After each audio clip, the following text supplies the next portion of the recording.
인간은 욕망하기 때문에 욕망할 이유를 찾는다. 욕망. 인간은 무수한 욕망의 덩어리다. 인간은 생존에 필요한 식욕뿐만 아니라 수면욕과 성욕 등 기본 욕구가 충족되지 않을 때 견딜 수 없는 고통을 느낀다. 그리고 이 기본적인 욕망을 넘어 자기 실현이라는 고차원적인 욕망도 갖고 있다.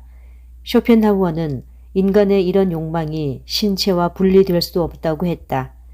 눈은 보려고 하고 귀는 들으려고 하고 입은 먹으려고 한다. 이렇듯 신체는 인간의 욕망에 대응한다. 또한 다양한 욕망은 위계가 있다. 가장 낮은 단계의 욕망이 성욕이라면 가장 높은 단계의 욕망이 사유다. 욕망의 덩어리인 인간이 이 양극단의 욕망을 잘 통제하여 균형을 이루는 것이 행복에 이르는 길이다. 인간은 구체적으로 욕망한다.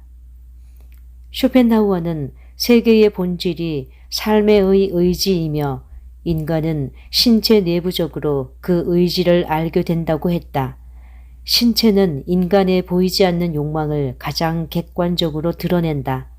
즉, 삶의 의지는 신체를 통해 객관적으로 발현되고 신체 한 부위 한 부위가 욕망의 주체다. 신체의 각 부분은 의지를 발현하는 주된 욕구와 완전히 상응해야 하며 그런 욕구의 가시적 표현이어야 한다. 즉, 치아, 목구멍, 장기는 객관화된 배고픔이고 생식기는 객관화된 성적 욕망이며 물건을 짚는 손이나 재빠른 발은 그것들이 표현하는 이미 더 간접적인 의지의 노력에 상응 대응한다. 아리스토텔레스가 소화기관이 먹기 위한 목적을 위해 존재한다고 봤다면 쇼펜하우어는 먹으려는 의지가 소화기관을 만들었다고 봤다. 눈은 보고자 하는 의지가 발현된 것이므로 대상을 보려는 욕망이 생겨나는 것은 당연하며 신체의 각 부분도 의지가 나타내는 욕구와 완전히 일치한다는 것이다. 따라서 인간의 모든 욕망은 신체의 기능과 같이 한다. 이런 이유로 쇼펜하우어는 인간이 이성적인 존재가 아니라 비이성적인 존재라는 점을 강조했다. 인간의 생각하는 능력은 신체의 일부분인 뇌의 기능에 따른 것이고 인간의 정신이나 이성도 한낱 욕망의 도구에 불과하기 때문이다. 그러므로 인간의 욕망을 완전히 통제하는 일은 불가능하다.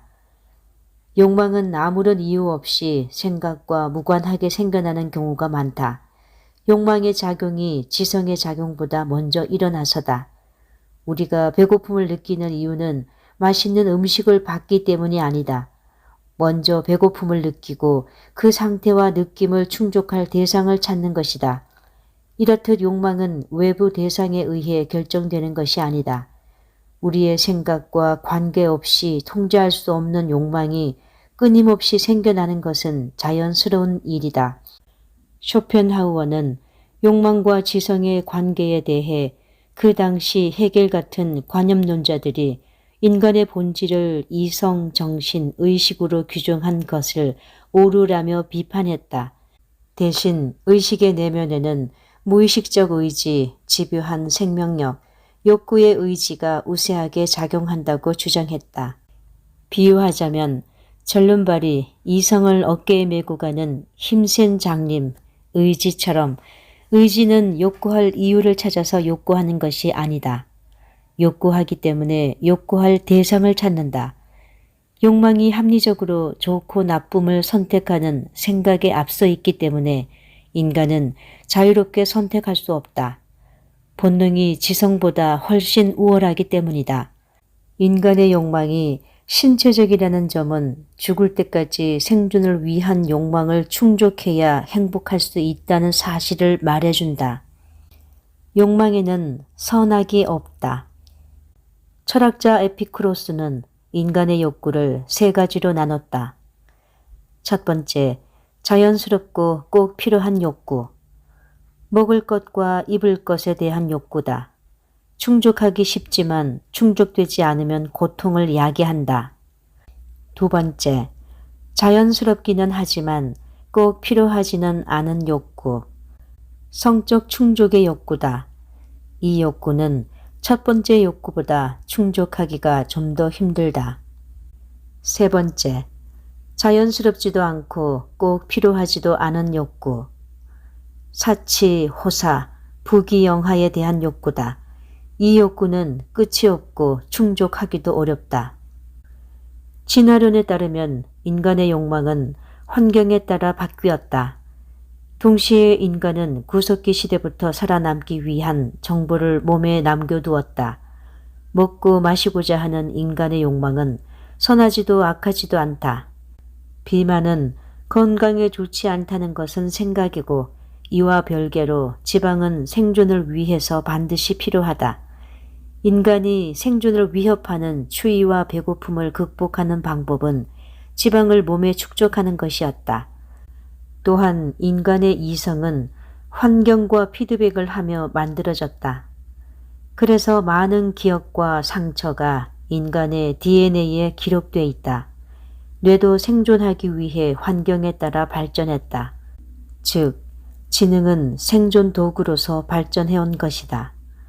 이 과정에서 후손을 남기는 것은 지극히 자연스러운 일이다.